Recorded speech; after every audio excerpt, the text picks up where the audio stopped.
Shalom, meus amigos. Encerrado o Shabat, tem início no calendário judaico aquele período que nós chamamos de Ben Hametzarim, que é um período de 3 semanas, que tem início hoje, 17 de Tammuz, que marca o início do cerco da cidade velha de Jerusalém e que vai terminar no dia 9 de Av, Tisha B'Av, quando toda a cidade de Jerusalém foi destruída, assim também como o Beit HaMikdash. Mas o que significa exatamente Ben Hametzarim?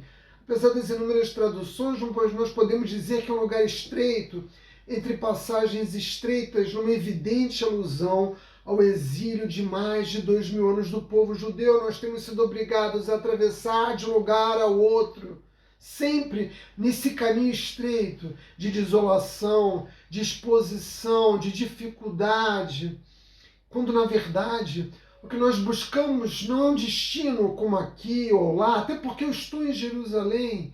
O que nós temos tentado, e sobretudo, ensinar os judeus sionistas é de que a segurança do nosso povo só será definitiva quando nós alcançarmos esse tempo glorioso. Hoje ele é apenas temporária. Apesar da força do nosso exército, nós podemos ser derrotados. Nós só nos tornamos invencíveis quando andamos nesse caminho tão estreito, de mãos dadas com o Criador. Portanto, o que nós buscamos é a era messiânica, não é um lugar, é um tempo. E todas as leis que os sábios do Talmud fixam, que eles criaram para esse período de luto nacional, têm por finalidade justamente recriar aquele período de tempo, para que nós possamos sentir como se o Beit HaMikdash estivesse sendo tomado de nós agora, nesse momento. E é curioso, já que esse é um período de luto nacional, que o luto no judaísmo ele é muito descritivo. Nós temos o período que é anterior ao sepultamento do nosso ente querido, nós temos o período que marca o dia do sepultamento, o período de uma semana após o sepultamento, o período de um ano após o sepultamento. O luto nacional ele é dividido, assim como o luto pessoal, em períodos diferentes. E hoje, 17 de Tammuz, nós vamos começar esse luto com um pequeno jejum na madrugada dessa noite. Um pequeno jejum que nos lembra justamente o início do cerco da cidade velha de Jerusalém, mas os profetas do nosso povo nos lembram que todas essas datas tristes do nosso calendário serão convertidas na era messiânica em ocasiões de grande alegria. É verdade, hoje tem início a celebração do luto nacional e nós nos lembramos de Jerusalém, mas devemos nos lembrar que nessa mesma data tiveram lugar outras 4 grandes tragédias do nosso povo. Moshe Rabbeinu, ao descer do Monte Sinai, destrói o primeiro conjunto de tábuas da lei. Apóstolos, o líder romano, queima um rolo de Torá.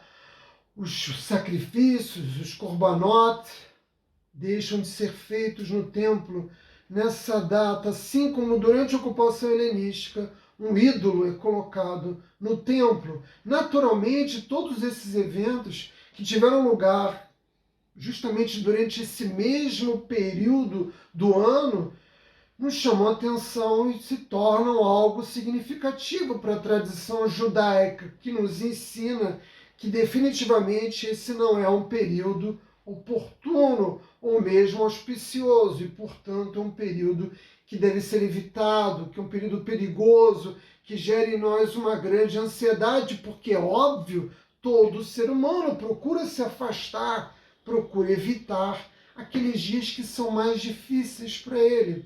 Aí você vai dizer do outro lado da câmera, olha lá o povo judeu, acredita em superstição. Nós não somos supersticiosos, nós respeitamos o tempo pela passagem e pelos acontecimentos que dão cor à vida nesse período da existência, porque nós sabemos que os fatos se repetem e que as circunstâncias, sobretudo espirituais, se restabelecem no mundo físico para nós revivermos essa experiência. Por isso a lei judaica nos sugere evitar riscos nesse período, ou seja, todas aquelas atividades que possam ser qualificadas como perigosas, especialmente nos 9 dias que antecedem Tisha B'Av, portanto, a partir do primeiro dia de Av. Nós não fazemos negócios, nós não compramos roupas novas, nós não celebramos festas, não realizamos casamentos, Nos últimos 9 dias nós sequer lavamos ou passamos as nossas roupas sujas. Certamente não ouvimos música. É um período em que deve diminuir a nossa alegria. Todas essas atividades, consideradas como atividades cotidianas e, portanto, mundanas, devem ser evitadas, minimizadas ao máximo. E você vai perguntar, mas por que, Átila? Por quê?